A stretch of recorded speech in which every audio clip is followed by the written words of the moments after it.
Content நீ வேலையை விட்டது தான் கண்டென்ட்டு. நான் பார்த்தேன் கீழே 37,500 சம்பளம் கொண்டு பார்த்தேன். தலைவர் ஆஃபர் லெட்டரே கேன்சல் பண்ணிட்டு வந்திருக்காரு. கம்பல்சரி எங்கேயுமே சர்டிஃபிகேட்டை வாங்கி வைக்கக்கூடாது. மேனேஜர் போய் முத்தம் கொடுத்துட்டு வரணும். சரி, இதை வச்சு கேஸ் போடலாமா அவங்க மேலே?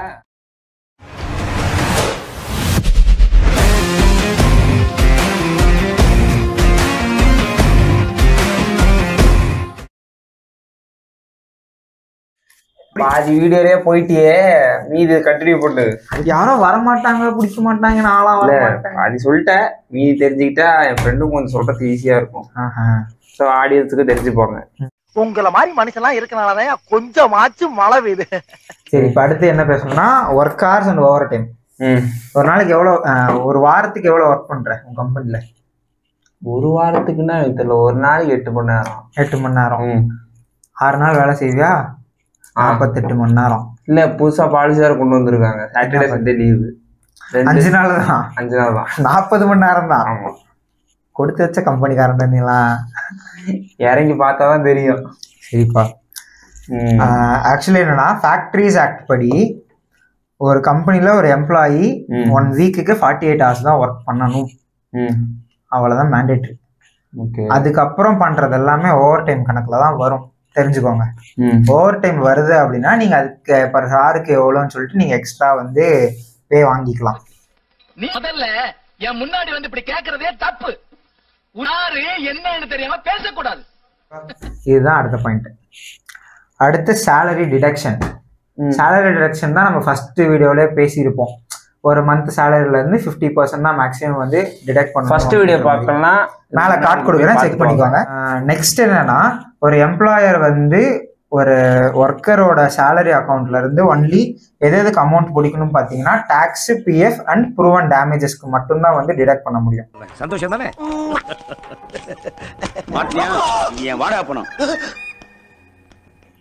அடுத்து unfair sales target and impossible work exposures. இதை பத்தி நீ தான் பேசணும், ஏன்னா மார்க்கெட்டிங்ல இருக்குல்ல, சேல்ஸ் பண்றேன்னு சொல்லுவதில்ல. உனக்கு எவ்வளவு டார்கெட் ஒரு மாசம்? மந்த்லி 15 lakhs பண்ணணும். சரி, மந்த்லி 15 lakhs. ஆமா. சரி. டயர் 1 சிட்டிஸ்ல எல்லாமே அச்சீவ் பண்ணிடுவாங்க மேக்ஸிமம். நான் என்னோட லொக்கேஷன் வந்து மதுரை. மந்த்லி ஒரு 2 lakhs பண்றதே பெரிய விஷயம். அதை என் கஸ்டமர் வச்சே வந்து 2 lakhs பண்ணணும்.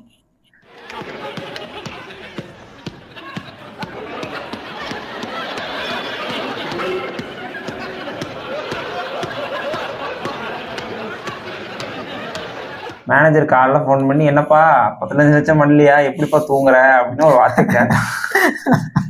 அதுக்கு மேல என்னால ஒர்க் பண்ண முடியல. சார் அடுத்த மாசம் பேப்பர் போடுறேன் அப்படின்னு சொன்னோடனே ஃப்ரீயா விட்டாங்க. ஜாலியா இருந்துட்டு வந்துட்டேன்.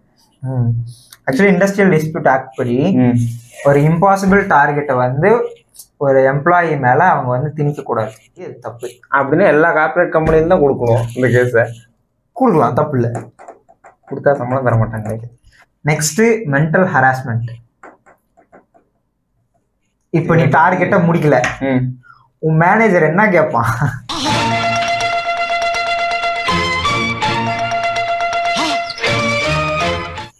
கேட்டாங்க மக்களே. ஒரு நாள் நைட்டு தூங்கிட்டு இருந்தேன். ஒரு 10-11 மணிக்கு ஃபோன் பண்ணி, என்ன நித்யானந்தம் டார்கெட்டை முடிச்சிட்டிங்களா, எவ்வளோ பண்ணீங்க அப்படின்னு கேட்டேன். சார் இந்த மாதிரி 1 lakh பண்ணேன் சார் அப்படின்னு. டெய்லி நீ 2 லட்சம் பண்ணாம நீ தூங்கக்கூடாதே, உனக்கு எப்படி தூக்கம் வருது அப்படிங்கலாம்.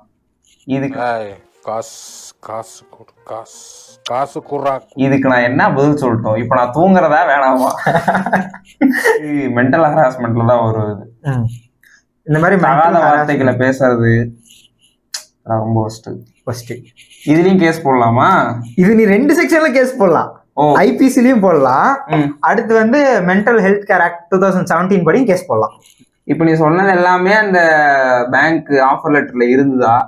இதெல்லாம் ஃபர்ஸ்ட் வீடியோல பேசினதெல்லாம் அதுல இருந்தது. செகண்ட் வீடியோல நம்ம உள்ள போய் வேலை செய்யறது தானே.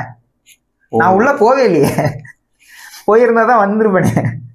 ஆல்ரெடி வேலை செய்யறாங்க, அப்படி செய்யறவங்க தெரிஞ்சுக்கோங்க. as a எம்ப்ளாயியா நீங்க இதெல்லாமே தெரிஞ்சுக்க வேண்டிய ஒரு விஷயம். அப்படியே அந்த பேங்க் என்ன பேங்க் நீங்களே சொல்லிட்டீங்கன்னா பரவாயில்ல. கமெண்ட்ல சொல்லுங்க, உங்களுக்கே தெரியாது என்ன பேங்க்ட்டு. என் கூட இருக்கிறவங்களுக்கு தெரியும். சரி, இப்ப இவ்வளவு இருக்கு, இதுல ஏதாவது மாற்றம்னு இதுல இருந்து எப்படி ப்ரிவென்ட் பண்ணுவேன்? அப்படி கேளு. சொல்லுடைய கருப்புட்டி தாங்கவே உண்மையில கொடுக்கல உம்மா தெரியாது. நான் என்ன பண்ணுவேன், போங்கடா மயிராண்டு வந்துருவேன். நம்ம லீகலா என்ன ஆக்ஷன் எடுக்கிறதுன்னு தெளிவா இவ்வளவு பத்தி பார்த்தோம் இந்த 2 வீடியோஸ்ல. கரெக்டா இவ்வளவு செக்ஷன்ஸ் நீ போய் ஜஸ்ட் லைக் தட் அப்படி போட்டுற முடியாது கேஸ். அப்ப சாலிட் எவிடன்ஸ் வேணும். அப்ப ஃபர்ஸ்ட் உனக்கு இந்த மாதிரி ஏதாவது ஒரு டிஸ்பியூட் வருது அப்படின்னா அதுக்கான சோர்ஸ் டேட்டா எவிடன்ஸை வந்து நீ கலெக்ட் பண்ணி உன் கையில வச்சுக்கணும். ரைட்டா? நெக்ஸ்ட் என்ன பண்ணலாம்னா உன்னோட ஹெச்ஆருக்கு ஃபார்மலா ஒரு மெயில் அனுப்பலாம். இந்த மாதிரி எனக்கு இந்த ப்ராப்ளம் இருக்கு, நீங்க பண்றதுல இந்த விஷயம் சரியில்லை, இதை வந்து ரெக்டிஃபை பண்ணி கொடுங்க அப்படின்ற மாதிரி நீங்க உங்க ஹெச்ஆருக்கு ஒரு அஃபிஷியலா மெயில் ஒன்று அனுப்பலாம். அதை அவங்க வந்து பெருசா கன்சிடர் பண்ணல அப்படின்னா நீங்க வந்து அடுத்து எங்க போகலாம் அப்படின்னா லேபர் கமிஷன்ல போயிட்டு கம்ப்ளைண்ட் பண்ணலாம். இந்த மாதிரி எங்கள் கம்பெனிஸ்ல இந்த ப்ராப்ளம்ஸ் நடக்குது, ஹெச்ஆர் கம்ப்ளைண்ட் பண்ணிட்டோம், கம்ப்ளைண்ட் ரேஸ் பண்ணி அவங்க எந்த ஒரு ஆக்ஷன்ஸும் எடுக்கல அப்படின்னு சொல்லி நீங்க வந்து லேபர் கமிஷன்ஸ்ல போயிட்டு கம்ப்ளைண்ட் பண்ணலாம். ஓகேவா? புரிஞ்சுதா? ஏதோ சொல்றேன், வந்துட்டேன். இதுக்கப்புறம் வேலை செய்யறவங்களுக்கு இது யூஸ்ஃபுல்லா இருக்கும். ஓஹோ, கேட்டு இதுக்கு அடுத்து ஆஃபர் லெட்டர் அக்செப்ட் பண்ணணும்னு நினைக்கிறவங்க இதெல்லாம் பாப்பீங்க. கண்டிப்பா பாருங்க, பார்த்துதான் ஆகணும், வேற வழி இல்லை. வேற ஏதாவது ஸ்டெப்ஸ் இருக்கா? அவ்வளவுதானே. சரி நான் அப்படியே கிளம்புறேன். போதும், நான் தெரிஞ்சுக்கிட்டேன். பாய். ஏய் இருடா, பாய் போடா.